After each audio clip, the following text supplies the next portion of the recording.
It's about to go down. Oh!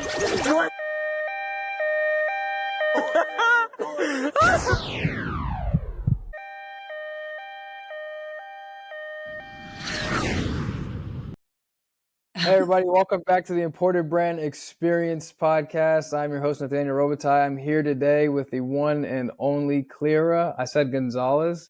No, I said Rodriguez before, but it is Kleyra Gonzalez. I don't know why I said Rodriguez. It made no sense to me. But welcome, Kleyra. How are you?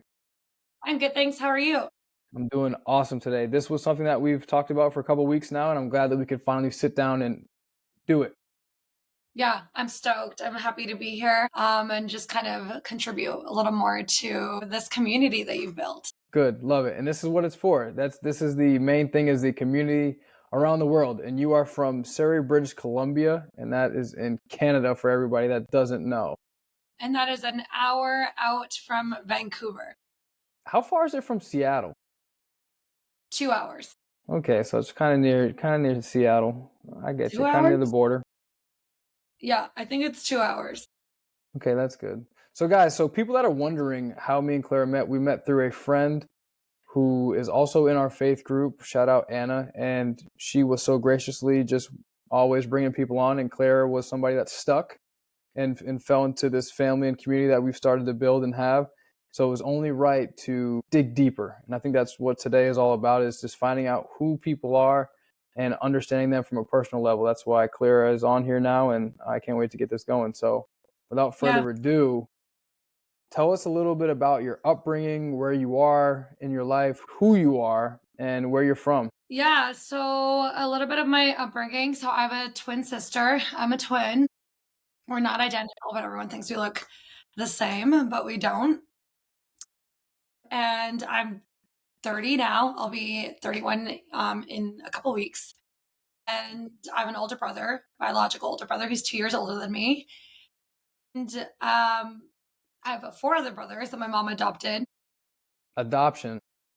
Yeah. So, and they're all like actual brothers. So it started with like taking one in and then like taking another one in. And then my mom's like, I can't do it. I need to have them all because they're all biologically brothers because they're like split. So holy moly. So your family is made up of you, your twin sister, your real older brother, and then 4 brothers who are really brothers, but who were in the adoption home and you guys adopted them. Yeah. Holy moly. Are they older or younger than you? They're all younger than me. So so it goes, my oldest is, he's 32 or 33 now. We're 31. And then the other one is 30. And then I get so lost. I think 28 or 29, 27, and 26 is the youngest. He just turned 26. Oh, so you guys are all in the same kind of that same. Kind of the same bracket.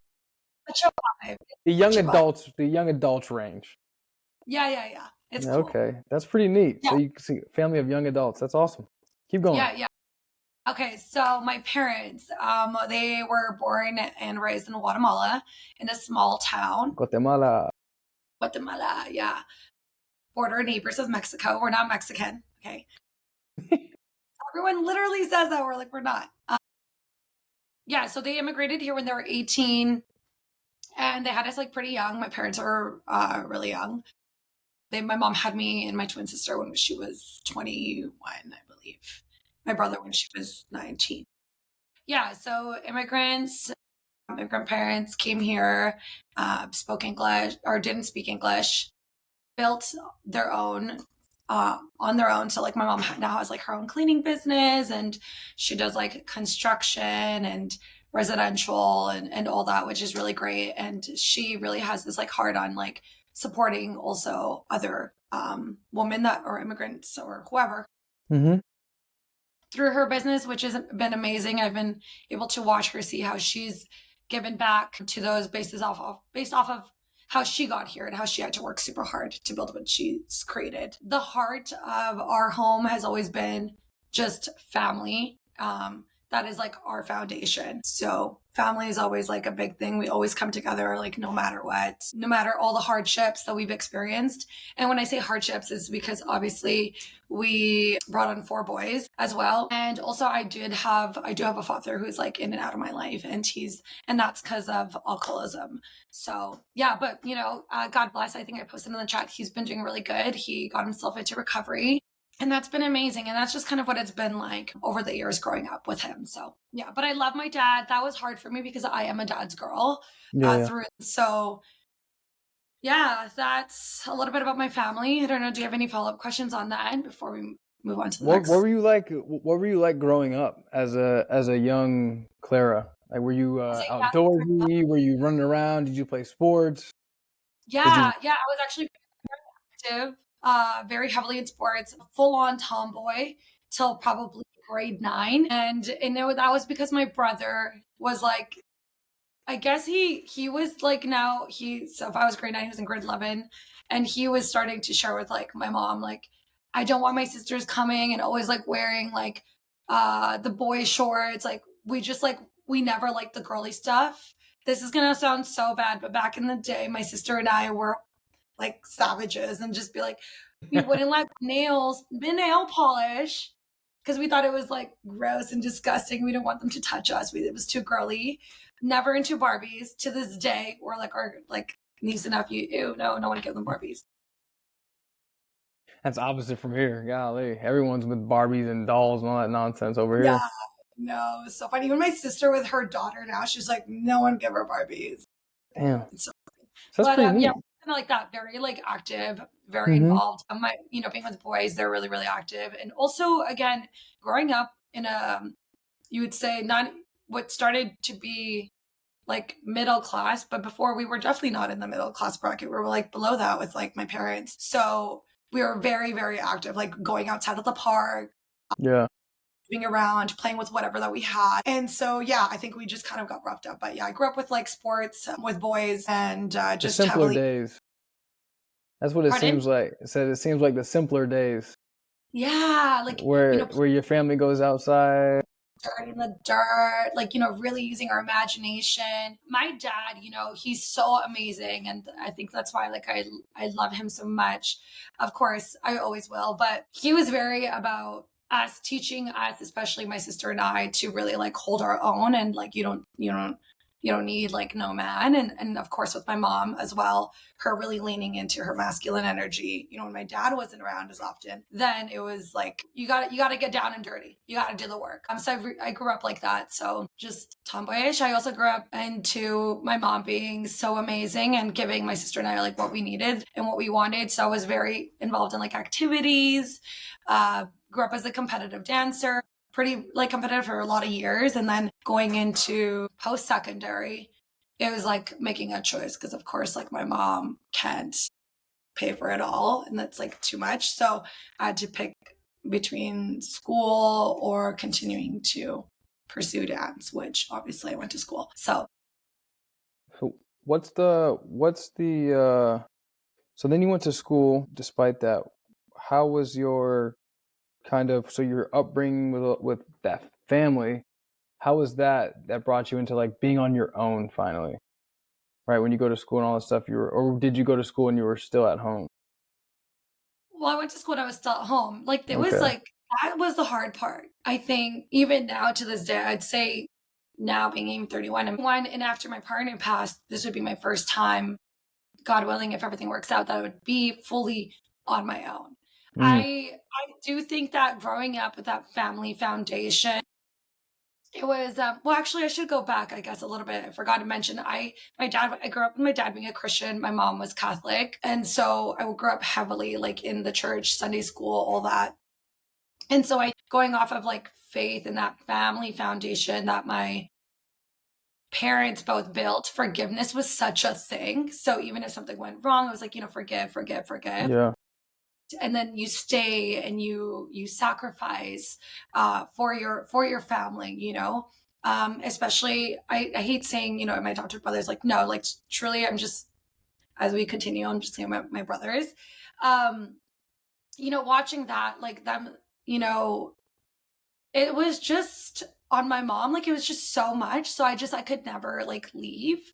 Mm. I felt and I didn't want to leave, but truly, I do see how that's impacted me now as an adult, and even in my relationships. I've only had 3 serious in my relationships in my life, and we don't need to get into it that deep, but I mean, the first one is actually what kind of took me away from faith Mm-hmm. because I believed in the promise ring and all, or not the promise ring, I guess we just added that. Yeah. We went to church I, together. We went, became lifeguards together. We were together for 10 years. sheesh. So, like, really, yeah, like, it was a long time. So when it didn't happen, I really strayed away because I thought God did the worst thing to me at the time. So yeah, and then I got into another relationship, which was so unhealthy and toxic and lasted for 3 years. Again, those relationships happened, I think, too, also based off of like how my upbringing was. My mom also bringing, with my dad coming in and out. And I think I noticed that and I see that now, especially like through like therapy and all that. Yeah, So growing up. being longer, yeah, exactly. And then I met my recent partner who obviously passed away recently. So yeah, and that was 5 years. So you see, like, it was Yeah, yeah. always in term relationships. So yeah, I didn't ever leave. And it wasn't until this last relationship where he was like, I even pulled him and I was like, I don't want to leave. Like, let's just stay here, like move in my mom's place. Like, we have such a, big home. And he was like, okay. But then later on, I think he can just see the environment. Not that it's not great, there's just, it's a full house. Yeah. But he was like, you gotta go. Like, we gotta go. Like, we have our own relationship. And that's what pulled away. But Which is now funny. that I get tempted, I was pardon? going to say, which is funny because I could kind of see that in my sister, my younger sister as well. Their Yeah. relationship kind of started in the house here, and that's just how it was. There was Mm. really no like growing up or going out and growing together. It was always just like growing within the family dynamic, and it was kind of a weird dichotomy. Yeah. Which we can get stuck in, and we don't realize how much that actually impacts us when we go into, you can say, like, And it can get sticky. It can get real sticky. yeah, it gets crazy. Yeah, literally. But I never like felt like I didn't have like the confidence to, to be the woman of a home or to show up for someone. I know I never lacked that. And I say that because we really had to lean in and to step into that role, especially when you're growing up with a house so full and a house so full of men and Mm-hmm. boys. And I also, which again, too, I learned leaving the house, not only showing up as a woman and as a partner, but I also discovered so much about myself of how much I really leaned into and tapped into my masculine energy. And that actually was a huge thing. And he was like my first partner to ever tell me, you need to let me Be a man. be man. And I struggled with that. And I You're probably would have never, masculine. You're pardon? Yes, which I was like, that's so hard to hear sometimes as a woman because Really? yeah, I don't You don't want to be feminine? know. No, I thought I was good at both. I feel like I'm good with both. And I mean, he didn't take away from my feminine side. He was just very much like, I'm so quick, I can fix it. I can do it. My schedule's very go, go, go. Like, I can hold my own. And sometimes it's like, let me do. Let me run my race. And so that was a big eye opener. I think that was like a big change. But again, even in that relationship, I would always like travel all the time, come back to my mom because my sister left. So I think I missed that gap. My sister left and moved to Calgary to kind of just also grow. My sister just also had this like mother, like side of her always. She really leaned and tapped into that. She still does to this day. She's so good at it. And I love her for her strength to be able to leave. And she was able to just go off. And in watching her do that, she's, broken some barriers, some cycles within, your own families that, some people might have. We have our own, of course. And she's just so beautifully. And her faith is what's also, and just overall, when you believe in God in general or have something, I think because she stepped back into it because she left also I guess you could say faith. When she went back into it, that's what gave her the strength to just like, I gotta go, like I gotta leave, like nope. And I've seen her unfold. Now she's a beautiful family, a husband with great values, has a baby, has built so much for herself. So I think that was really powerful to see. And I felt like when I stayed, because I couldn't leave my family, I still had that feeling. I'm more like soft and guilty and emotional. I couldn't just get up and leave. And even when I first moved out with my partner, I still traveled. Oh my gosh, Nate, like I came all the time. I was the only other woman aside from my mom, right? And she has all males. So like, that mother-daughter bond is not the same as a mother-son bond. I don't know if you agree with that. I don't know how you are. I'm a mama's boy. Yeah. Yeah. But still, I think it's different. Would you say? Definitely. Like, do you ever? Yeah, for sure. Definitely. So it was that. And then it kind of became an inside joke with my partner where he'd be like, man, I feel like I gotta get you out of the country because no matter where I take you, you're just always going to be the first one they call, like to solve things or to be there for your mom or to be there for your family. And you're always like, you're that center person, which is crazy because my mom is actually the center and the foundation for not just our family, but even like my dad's family. Like they always like kind of, so I was like, that was kind of hard to hear because I knew that I didn't want to be that. And like, I didn't want to be stuck in that. So I was like, no, I'm not. But I guess I was becoming that. And then we moved to Whistler. So he's like, let's just move to Whistler. So I was like, sweet, I'm down. We moved just to get away. And that's when it became a little bit more real because then Whistler's 2.5 hours and I would still drive almost every weekend, 2.5 hours. And if it wasn't me driving, I'd support my mom to come see me and spend the night and just let Yo come chill or my brothers and stuff. And yeah, like, that was really tough to navigate. So yeah, I don't know. I can see that. I can get a sense that your attachment to your family is strong. Your attachment to your home life is strong, which is good. But there also needs to be that time where not even a boundary. It's just like we said before, a growing up period where eventually you just have to say, "Hey, I love you guys. I'm always going to be here for you, but it's time for me to spread my wings and go."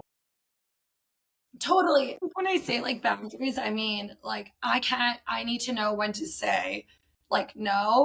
And also like not like there's still like a limit. Like I shouldn't compensate my own well-being, my own mental health, or I shouldn't be moving things around so much because it's not my job, it's not for me to carry that weight on or anything like that. So I love doing it, but I think I was, like you said, so attached and it was like in a healthy way that I was so consumed by it that it was impacting even like my relationship or like even my own self. And as my partner was one who like really called that out at the time. And that was tough. And I even put him in positions where, like I said, my dad was like in and out of my life. So when he was like in my life, my dad is so amazing. Like he's so funny.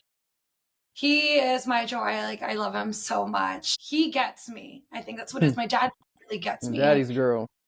Very sensitive and emotional. So when something goes wrong, it's like my dad is there and he knows how to speak to me. Versus my mom, she's so strong, God bless her heart, which is amazing, but she really gives me tough love, like all the time. She just like leads into the tough love. Again, going back to my partner always being the one calling me out on it or me bringing him into it. There was a time where my dad was like not doing well. And I offered my home to him and I said, just come up to Whistler. It might be good for you, might help you, not drink or whatever. And then he showed up and just like raised hell. And Whistler is like a tiny community. Oh, I was like, yeah, he really put us through a lot there. Mind you, I'd already like lost sometimes like some jobs and stuff or like work time because of my dad. Yeah. I think it was just a consistent pattern that I was in. And my partner was like, you're not leaving. I'm going to leave you here. I'm going to grab your dad, but I'm taking him back. He's not staying here. And like, that's it. Like, he's like, I've enabled this cycle, but I'm not supporting you. And the way that I can support you is by not letting you do this anymore. It's smart. And I cried because I felt so bad for him because it's at that point, I think it was 3 years in together, and I was like, oh my gosh, I feel horrible. I was just like upset, but I mean, that needed to happen, and I think that's when some barriers and everything started breaking, and I started getting into routine. So Yeah. yeah, oh my That's God, good. talking about That's good. Let's switch gears to, so you had your growing up period, then you had your period of, all right, my family's my family. I need to get going in my life. I love you guys. I'm trying to get out. They're still trying to like not call you back in, but it's like, Kleyra, don't go, don't be so far away. And you're stuck in between that with this was your, what was his name? Sasan. Sosan. Sosan. S-A- Sasan. Sasan. Sasan. So Sasan is the one that passed away, correct? Yeah. So Sasan's the one that passed away. How was he as a man that you like, this is the one that I'm, because just knowing you now and kind of understanding who you were and just hearing you speak and all that stuff, and we've had conversations, how was he as a man when you, as a young woman, this is the type of man that I want to be with and be around? How did Kleyra choose that person from who she was, her upbringing, who you are now? How was that? Like, that's the man. That's the behavior I want to be around. I mean, you know, I've really dissected this with my therapist of what that looks like. And it really comes down to he really holds the qualities of that my dad carries, and doesn't, like, he really taps into, I don't want to call it like that feminine energy, but he isn't like one of those men that is like, I'm the man, I do this, you're the woman, you do that. And my dad wasn't like that. My dad was very like, get your hands dirty, we're going to do it together, we're a team. Help out, cook, I'll get in the kitchen, I'll whip something up for the kids, like, you know, for my mom and stuff like that. So he had that, and I loved that. And he had the very the romantic side of things. And so that was really sweet. Like, he really listened to me, but even then, wherever I lacked or I wasn't seeing myself, he very much would like sit me down, we would talk about it. And he was so good with his words, like phenomenal with his words. And I loved that so much. And I loved, like, I would come home sometimes, like for example, the whole of me leaning into my feminine energy, and then me being like, well, I don't really know what that looks like, and I don't know exactly, I just feel like I'm always on the go, like, kind of, because that's just what I know. So for example, if I'd have a full day of like working from home or working at the office, and then I'd go teach, he would literally, I would come home and he would like have maybe bought me a bath bomb. Like, there are so many times he would do really cute experiences, like put on little like lights in the bathroom, like make it my own little aura. And he'd be cooking like dinner, and like, he was just so good at that. I can get so emotional about it, but I loved him, and he was just so amazing and made me feel so confident and so good about like myself as a person. And though I come off probably on social media or in general, people are like, you're so strong, you're such a great speaker, or you're so confident, you're so good at what you do. It's not that it's a show. I do love showing up for other people. Mm-hmm. But when it comes down really deep rooted internally, I don't have as much confidence within myself, and I don't believe in myself sometimes. And so I think he really pushed me and elevated me to go for so much more, and also just like made me feel good to just slow down. Yeah.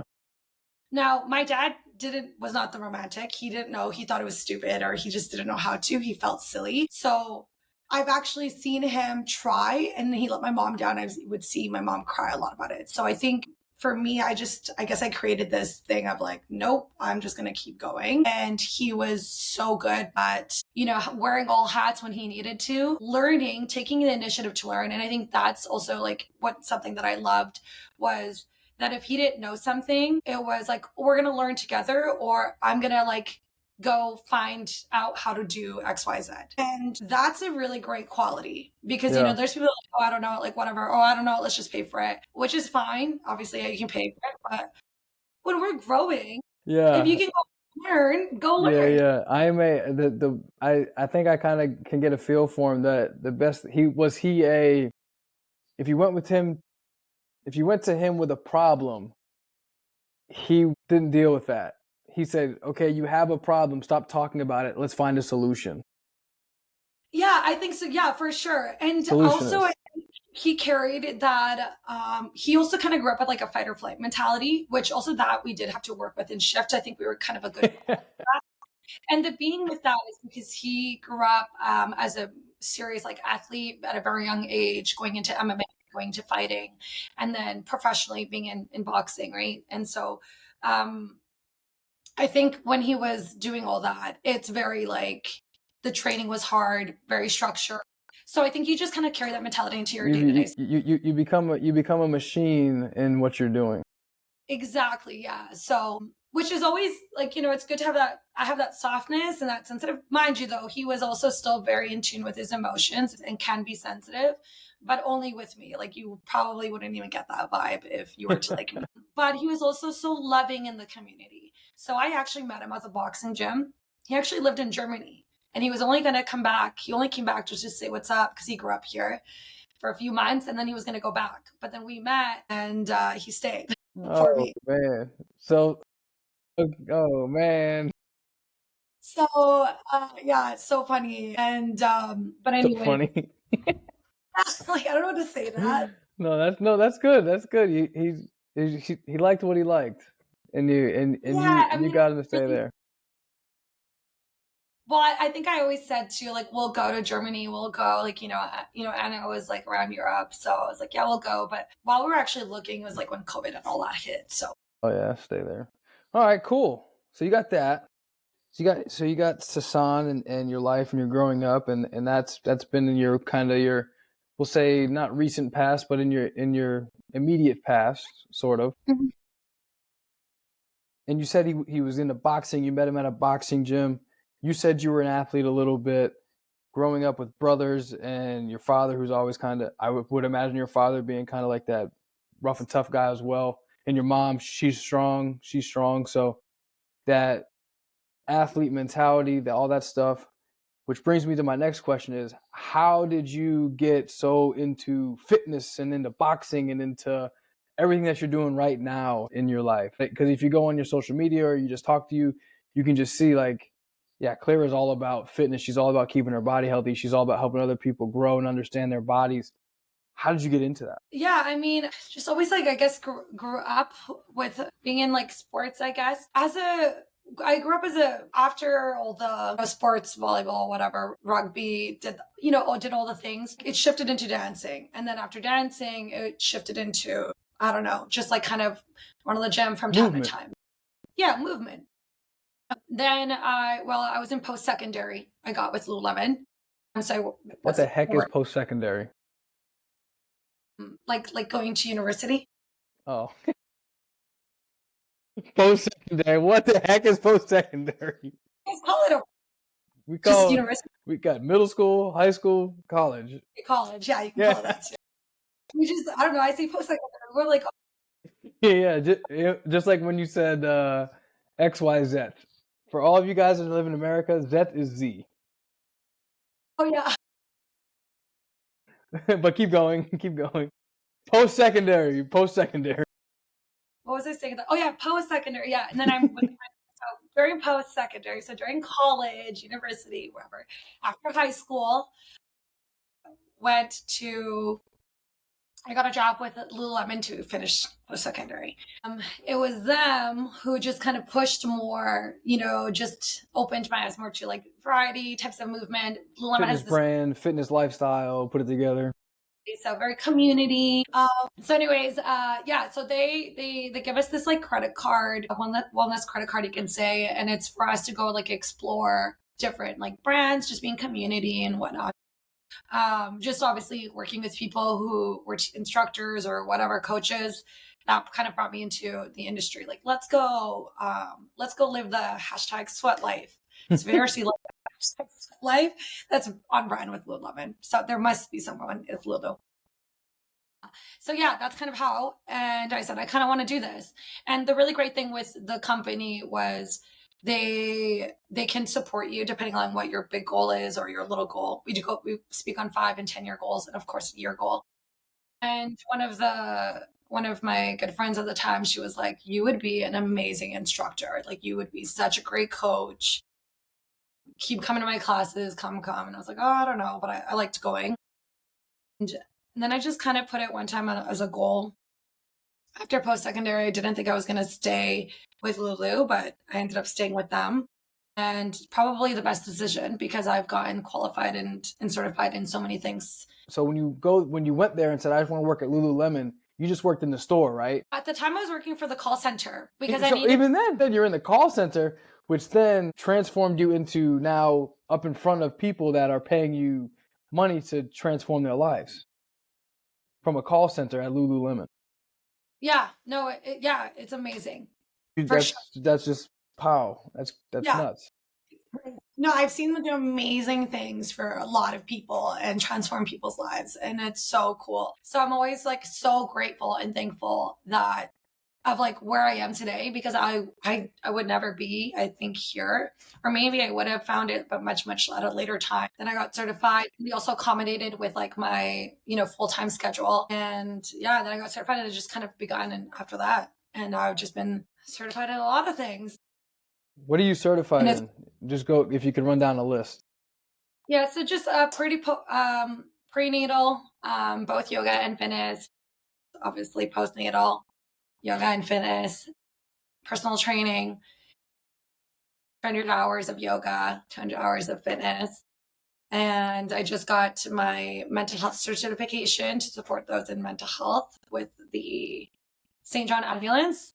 I'm just going to do a PSA for anyone. They just started this as of this year, or I think last year, which is a new program that they're launching because of like mental health. And also that's really cool. So I got certified in that. And then last 6-7 years, I got into boxing. Longer than that, I think. I always get confused.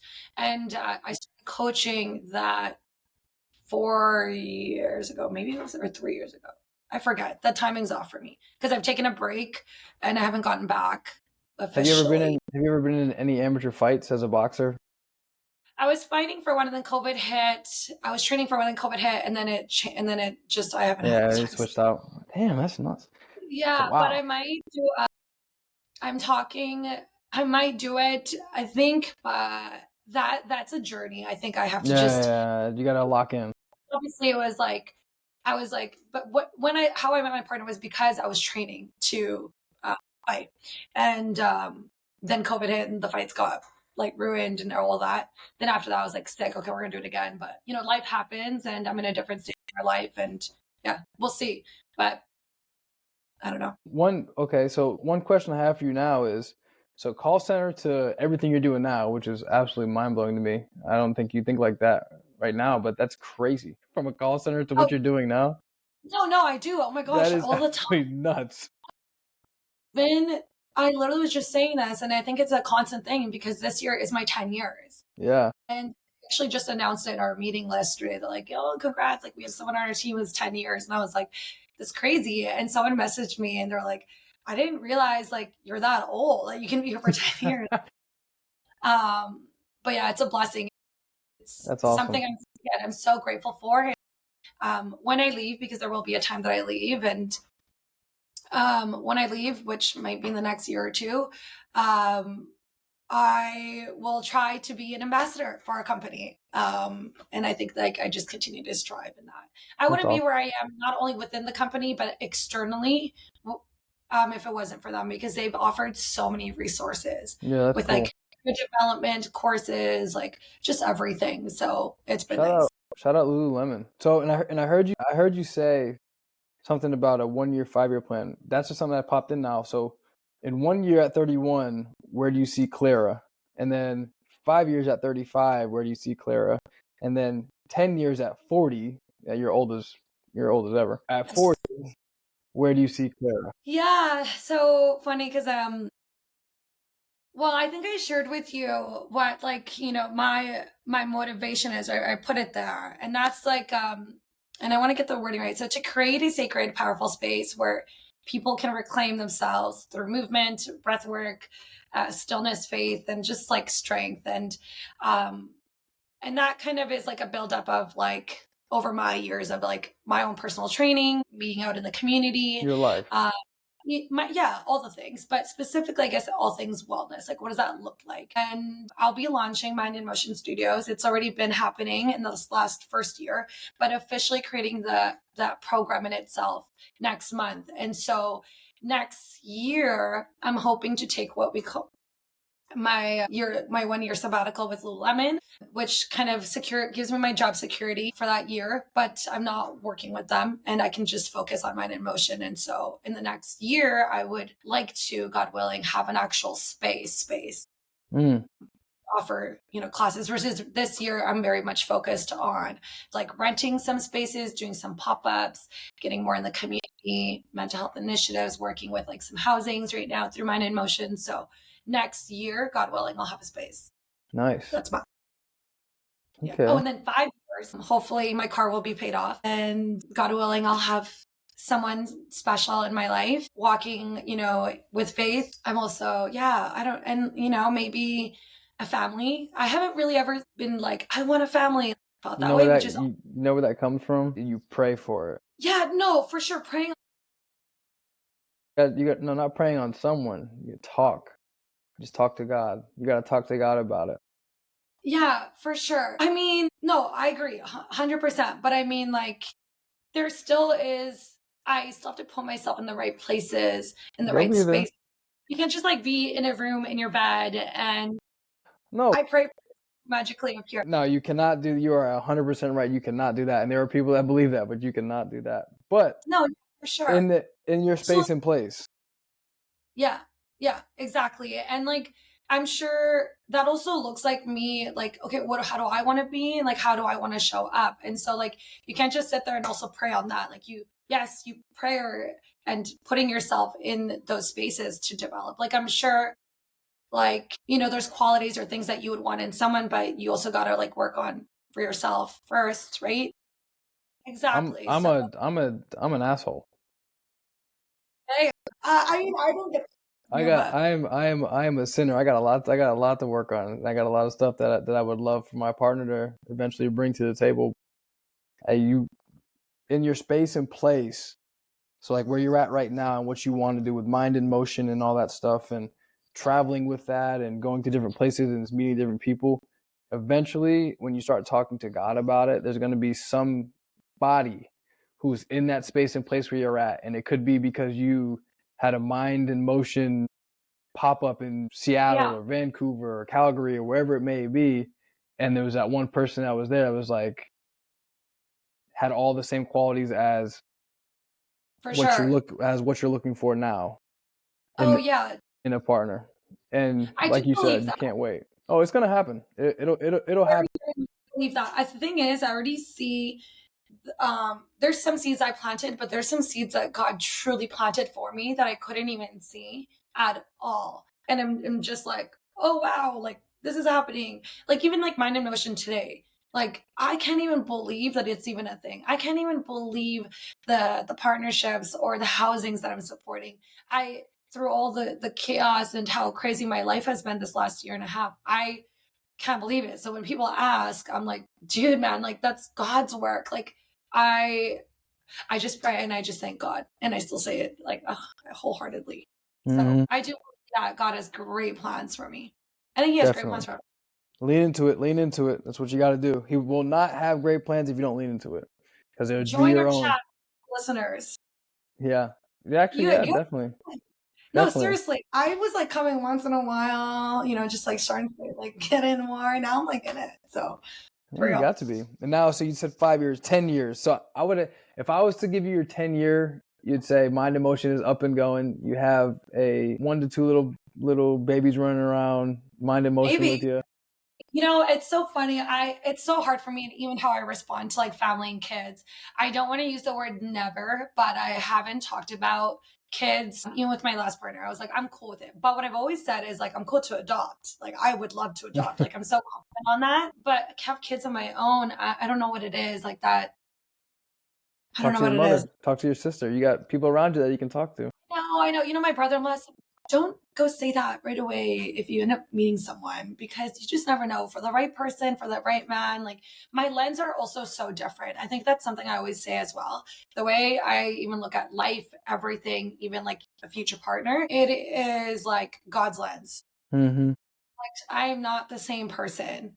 And I'm not even the same person that, even I could say this, and that's the growth I feel like, wow, for myself. And I think you would be so proud of me. So there was like, I don't even say it with any guilt, that the lens that I carry now, I probably wouldn't have picked even my partner that I had, even though he was so amazing and loving. And I spent 5 years and I developed and grew so much with him. I wouldn't. That's called Thanks, man. going up. Yeah. It's taking just not to get, this is about you, but not to get biblical about it. The Bible speaks about putting away the former life and childish things. So Yeah. all of our childish ways and becoming mature. It never says being an adult. It just says become mature. Yeah. And so that's just all that is. That's all it is. It's just being mature. And you've matured, and you can hear it in your voice and how you speak about things, and even just from your family and the growth that you had from kind of getting away from them and then going back, and then with your partner and your father. It just seems like you had to be a pillar of growth. So I'm glad to see that you're, like the plants behind you, steadily growing. Oh, they're just so. She was tiny, like here. Exactly. No, it's like growing. She's gonna be.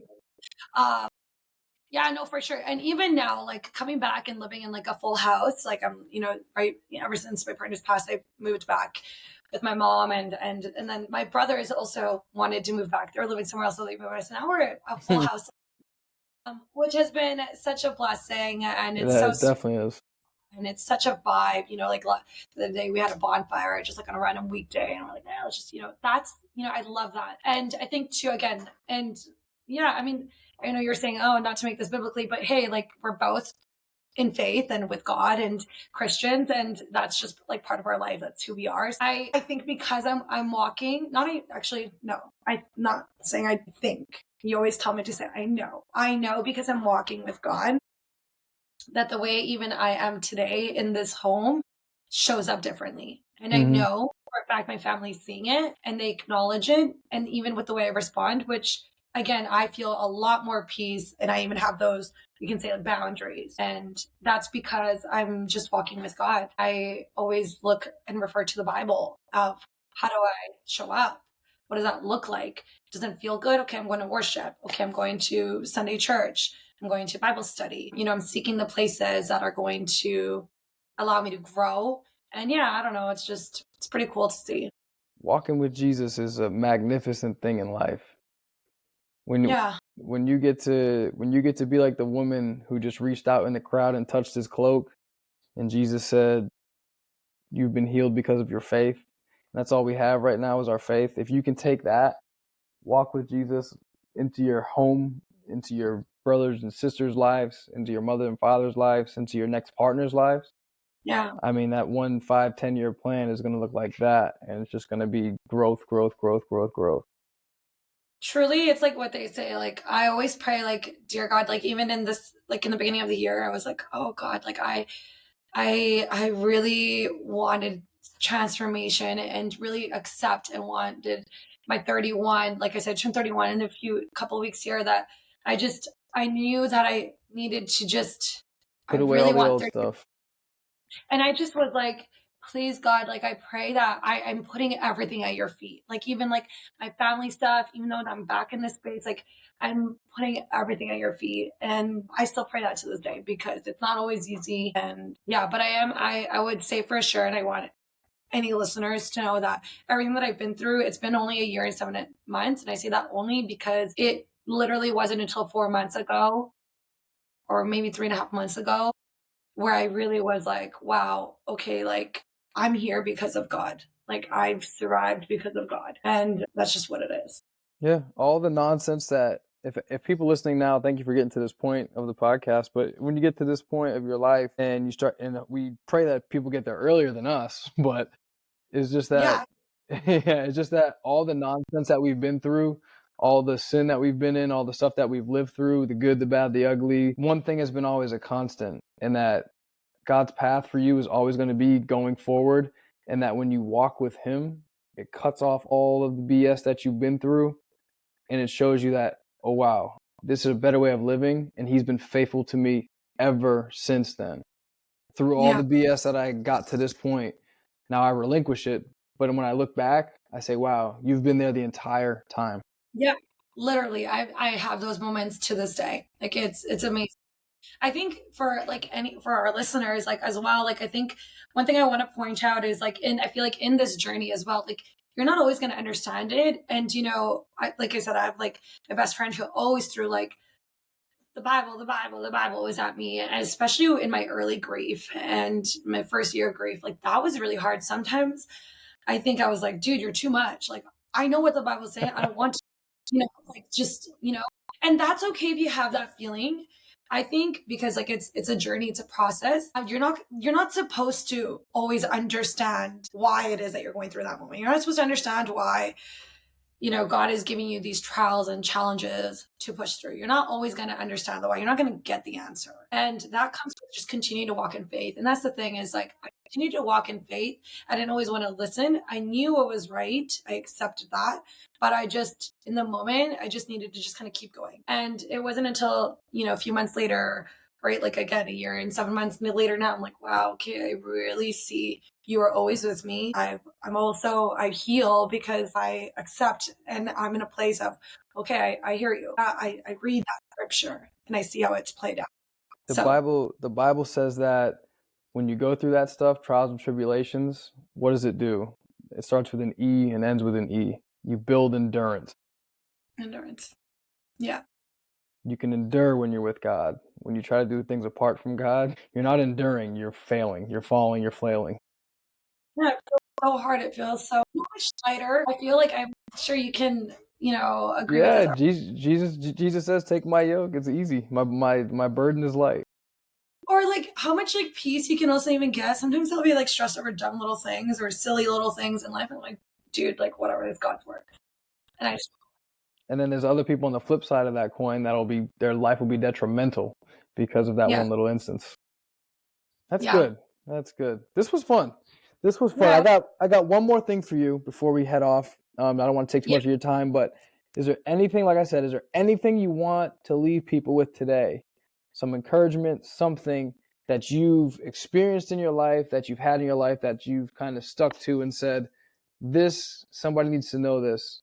Just a little anecdote to get people to keep going. It's such a big question, and I'm really bad at like thinking like everything you've been through. What is one thing that you would like other people to know that if I can do it, you can do it too? I think that I want to say leading with, I guess being always called like the emotional or the sensitive one in the family, because I really am. I think that you constantly get told or you get this build up, especially growing up as a child, how it impacts you when you're older. At least for me, I speak from in my experience. I felt like that was so bad. Like I hated that about myself, about being too nice, because I feel like I've gone taken advantage of, which I have. It happens. But I think I just want people to know that still leading with, oh man, I don't really know how to so bad with words, believe it or not. So leading with what? I don't know, like your true authentic self, like being kind, having that's easy. Like being that part. Okay, so I don't know. I really don't know how to articulate it. So if you can for me, I'll explain it. Or I've already explained it to you. You just said lead by being your true authentic self, but we can only be our true authentic self when we know where our true authentic self comes from. And now that your true authentic self comes from what the Lord has given you. And no matter how hurtful and harmful people can be to you, which I went through the trenches and I've shared with you some crazy stuff that's happened to me. Mm-hmm. I feel like just silence and really the true inner work within yourself is better, because I think I've also built an understanding of when people do those mean and horrible things to you or whatever it is, or say whatever, it's really actually them who's hurting inside. And that's really sad to think about. So yeah, because you have peace. Yeah, and I don't know, like I said, I mean, even my darkest time when someone and a few people were really mean and hard, not beyond mean. I can't even find the words of what it would be. Yeah, I just like shut down, but like because it's not in me to be so ill and mean. But sometimes even then people would be like, even like my own family or other people would be like, oh, like you're being too nice or just stop going here or stop doing that or whatever. And I don't know. I don't really know how I can word it, but I got it for you. I And you don't know if can, you know what I'm trying to say. no, I And also, do. yeah, it's happened to me And like you, a terror stuff. So I've always chosen the quiet route. And even if I choose the quiet route, people will still have something like to say as if it's like your fault or you're being too nice or this and that.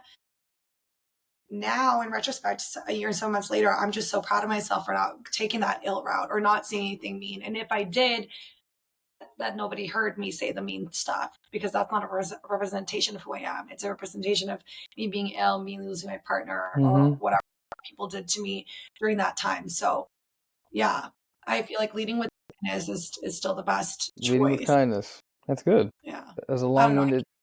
I feel like there's a better and bigger way, but No, truly, ready? I'll put it.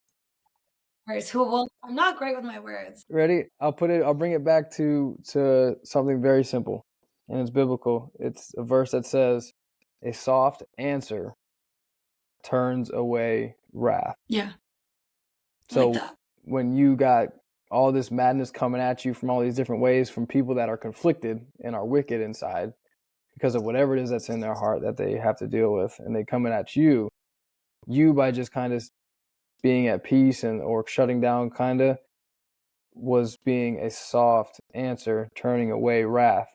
Because if you went back on it and you were just as mean, wicked, and nasty as they were, then it's just going to reach a boiling point and it just turns over to nonsense. So No, leading with kindness is also having a soft answer for those times when it's wicked and evil and nasty things that are being pointed at you. yeah, for sure. I appreciate that. Thanks for putting that out there for everyone. No problem. No, that's good. No, that was good, man. I appreciate you just giving the time and kind of understanding who you are and what you've been through and your lifestyle and your family and all that stuff. And I'm excited to see what's going to happen with Mind in Motion. I'm excited to see where your life is going to be in the journey that takes a hold of what you're doing. Just remember what you just said, lead with kindness. And that's what you've been doing. I want to say maybe in August, I think it was August when it was in August or July when we had that one conversation on one of our Zooms or Google Meets rather, where you were very vulnerable and you came out and you just said, "I need help with this." And you were going through it and you were going through the trenches like you said, and I can see the difference from that Kleyra in 2024 to the one I'm talking to now. Yeah, I know it's a crazy. And things can change. And then that was maybe 7 months ago. Yeah, no, exactly. Truly and truly a big emphasis. I wouldn't be here if it wasn't for God, for my faith, for your, the community you've built, for my church, all of that, my people in fellowship. So yeah. I love that. Yeah. That's sure. awesome. From the call Thank you. centers to the big See that? stage. Yeah. I don't know. I try to stay in like my lane of try to be as humble as I can. So I feel like I never go out there and say, I don't like that word humble. You worked for it. I never like that word humble. You be excited and be joyous in what God has called you through, put you through, and where he has you and where he has you going. yeah. And I think real quick before we do close off, I do want to put an emphasis of like, the journey that I've been on, that I've been walking. It's not that it's easy or because, we've all have our own trials and challenges, whether it's grief or something, whatever it is. I think what is, because a lot of the times I push that 90% of the time, you'll find my page very positive and very little touch on some grief stuff. But it's because I have God, truly. And that's what has changed my life significantly. It's still hard. I still cry and I still fall on my knees, and it's a very, very hurtful, and there's still a lot of triggers, but it's God who's been making me show up and be this like new light that is really awesome that you see that in me now, because I was destroyed when I first Yeah. It's cool to see. It's cool to see how when you understand, for everyone listening to, when you understand the three prong of life, right? So you have God who has your path already set. Jesus Christ is the example on the wall that we need to follow. Jesus Christ is the example you have to follow. And then what Kleyra is doing for her fitness and all that stuff for the people that are in her classes and everything, that's what the Holy Spirit is for us. The Holy Spirit is our fitness trainer, so we can be like the picture of Jesus on the wall, so we can walk in where God has our path going. And Kleyra's path, I mean, it's starting to become clear. I can see that, and I think she's starting to step into it. And as long as you hold true to what Jesus tells us to be, and you stay true to what the Holy Spirit has you living in, that peace without understanding, that's the Spirit of God inside of you. And I could see it. I still hold on to that, like totally different from 6 months ago, 7 months ago. Yeah. Well, you know what? You as a leader Totally have different. evolved well. Like you have. I actually do see a big difference from when I first met you to now. Which, by the way, True. everyone, we've never met in real life. Yeah, that is true. We've never embraced a hug, so We can see that growth virtually says a lot. So I can't imagine you as a person in real life. I'm much taller than people think. Really? How tall are you? I actually don't. I'm just Who are you? 6'1", but I'm extraordinarily tall. Probably, yeah, really, really tall. You know what? People were short, even though I'm like 5'1". You're 5'1". People, yeah. Yeah, why? Do I not look like it? Do I look like I'd be average? You're gonna be a tiny tyke compared to me when I stand next to you. That's so fun. Anyways, That's good. yeah, So I want to see how close we are just from meeting virtually. Like that's a vibe. love it. That's solid. What I said today on social media. That's what you need to do, is find out the behaviors of people. Then you can understand who they are. And by your behaviors and by your actions and your words, and that's just no matter where you are in the world. If you're next to each other or on the other side of the country, things can happen. But For sure. Kleyra, man, thank you. I love you. This has been a fun hour on the Experience, Imported Brand Podcast Experience with Kleyra Gonzalez. Guys, go check her social media pages out. We posted her on our page at the Imported Brand, at the _Imported Brand. She's on there. This podcast will be up and Adam very soon, so you can listen to it anytime you want and hear more about Kleyra. But guys, I do want to say one thing, and that's Jesus loves you. I love you. Kleyra, I love you. I can't wait to meet you, and I can't wait to hug you and see you. And this has been so fun. Yeah, thank you. I really appreciate it. And I also have so much love for you. I do love you very much. We talked about this. I'm so glad we found a time that works for the both of us. And yeah, thanks again for being the leader that you are. And you're welcome. I just know that you're going to continue to elevate. So I'm just so happy to be a part of the community and a part of like your circle that is going to see that. And I'm so excited for you. So yeah, thank you for having me. It's a pleasure. We're flying. Yeah, so are you. And yeah, thanks. All right, guys. Thank you for listening to the Imported Brand Experience, episode 9. We gotta get more of these in there with Kleyra Gonzalez. I mean, the snippet episodes have been going crazy, but the experience episodes, I gotta get going. But we'll get them done. This was fun. All right, guys. Thank you for listening. If you got this far, as always, we love you. Jesus loves you, and we'll talk to you soon. Peace.